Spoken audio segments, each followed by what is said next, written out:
State of હોર્મુઝમાંથી ભારતીય LPG જહાજ જગવસંત અને પાઇન ગેસ સુરક્ષિત રીતે પસાર થયા, જેમાંથી જગવસંત જહાજ ગુજરાતના વાડીનાર પોર્ટ પર પહોંચશે। આ બંને જહાજો અંદાજે 92,612 મેટ્રિક ટન ગેસનો જથ્થો ભરાયેલો છે, જે દેશમાં રસોઈ ગેસના પુરવઠાને સ્થિર રાખવામાં મહત્વની ભૂમિકા ભજવશે।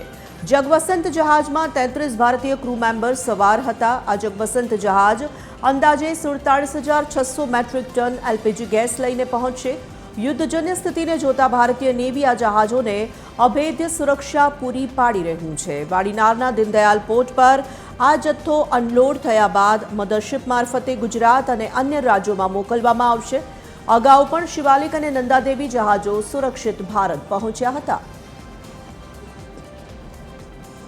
ભારતની કૂટનીતિ ફરી એકવાર કામ કરી ગઈ છે। આજે જ્યારે મિડલ ઈસ્ટના તણાવ વચ્ચે જ્યારે એક યુદ્ધનો માહોલ છે, ત્યારે અન્ય દેશોમાંથી આવતો આપણે ગેસ અને પેટ્રોલિયમ છે, જે આજે ફરી એકવાર આવી રહ્યું છે। ભારતમાં અન્ય 4 જહાજો જે એલપીજી ગેસના નીકળી ગયા છે હોર્મુઝની ખાડી વચ્ચેથી, અને આજે જગવસંત નામનું જહાજ છે જે 47,600 મેટ્રિક ટન જે એલપીજી ગેસનો જથ્થો લઈ અને વાડીનાર પોર્ટ ખાતે થોડી વારમાં પહોંચી શકે।